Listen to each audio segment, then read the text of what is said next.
एक ऐसी झील जो ज्यादातर साल सोती रहती है, बर्फ की मोटी चादर उड़कर। लेकिन जब गर्मियां आती हैं और बर्फ पिघलती है तो वो जाग जाती है और अपने अंदर छिपा एक बहुत ही डरावना राज बाहर निकालती है। सैकड़ों इंसानी कंकाल बिखरे हुए हर तरफ। यही है रूप कुंड, जिसे लोग स्केलेटन लेक यानी कंकालों वाली झील भी कहते हैं। आज हम इसी डरावनी और बर्फीली पहेली को सुलझाने की कोशिश करेंगे।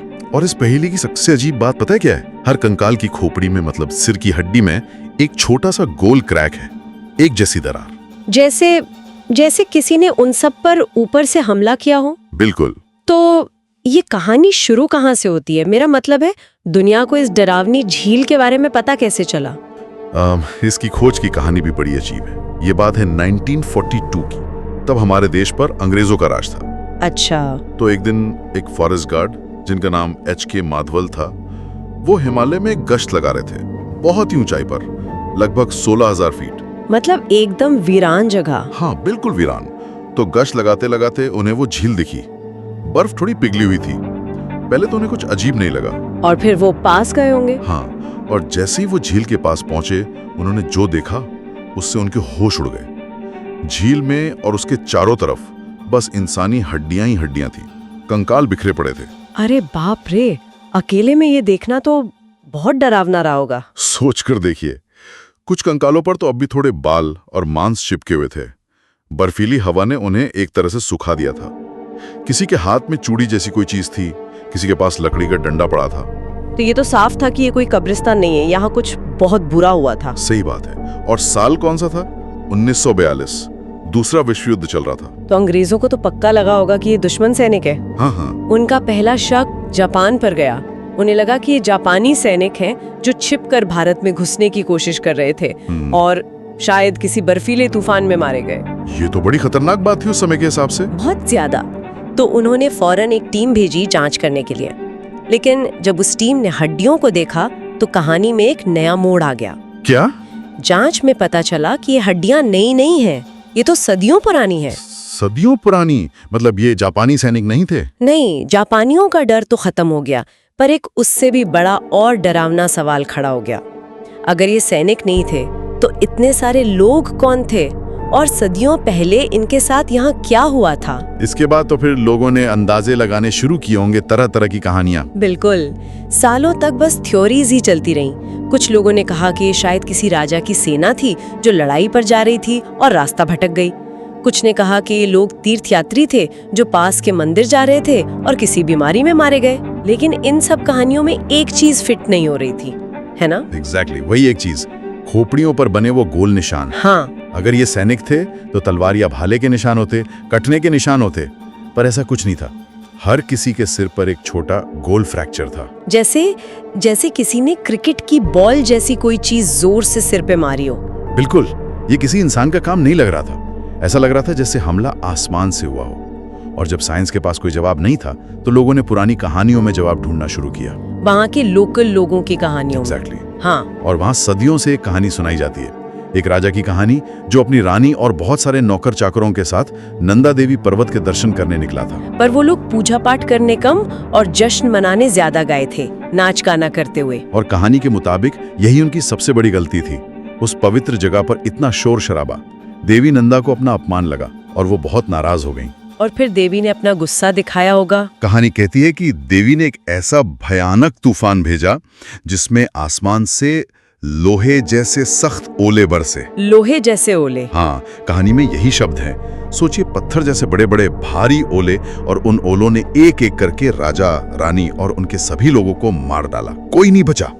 और तब से लोग मानते थे कि वो जगह शापित है। ये कहानी उन खोपड़ी वाले निशानों से तो जुड़ती है। हाँ। पर ये तो सिर्फ एक कहानी थी।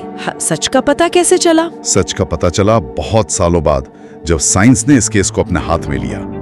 2019 में दुनिया भर के वैज्ञानिकों की एक टीम ने उन कंकालों का डीएनए टेस्ट किया और जो सच सामने आया उसने सबको हैरान कर दिया। अच्छा, तो अब असली राज खुलने वाला है।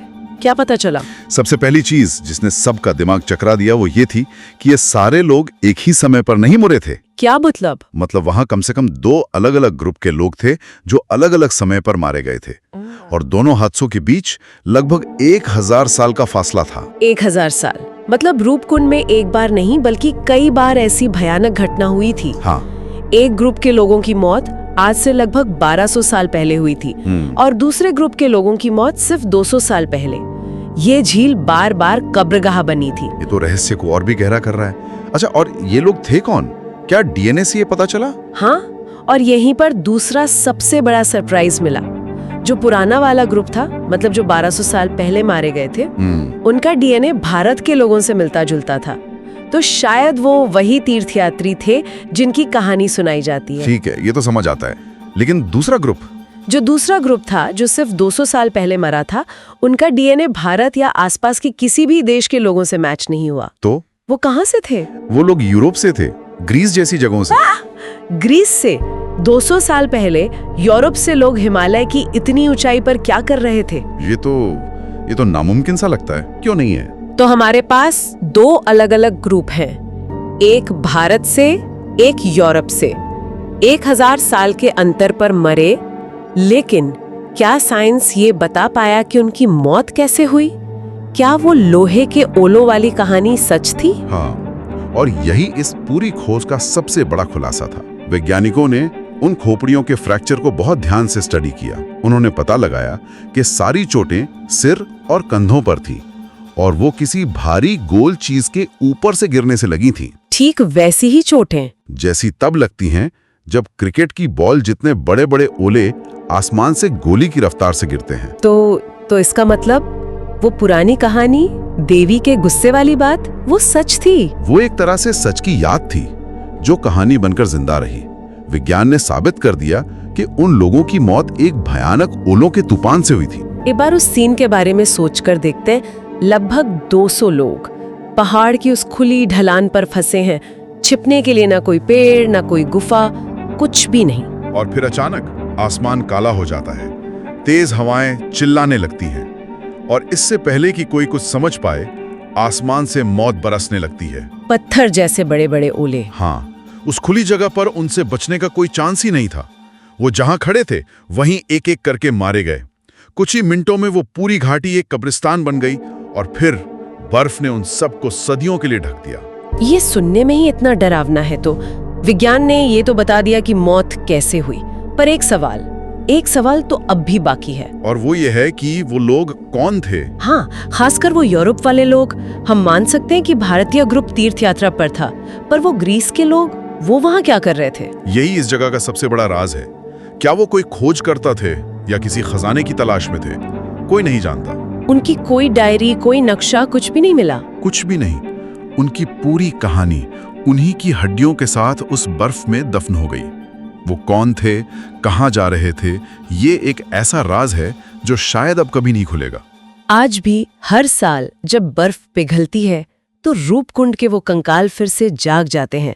वो हमें याद दिलाते हैं कि प्रकृति की ताकत के आगे हम इंसान कितने छोटे हैं। ये एक ऐसी जगह है जहां साइंस और पुरानी कहानियां हाथ मिला लेती हैं, जहां डीएनए टेस्ट उस बात को सच साबित करते हैं जो लोग हजारों साल से कहानी के रूप में कह रहे थे। और हर कंकाल एक ही बात कहता है कि पहाड़ सब कुछ याद रखते हैं। सही बात है, लेकिन एक सवाल मेरे दिमाग में घूम रहा है। क्या?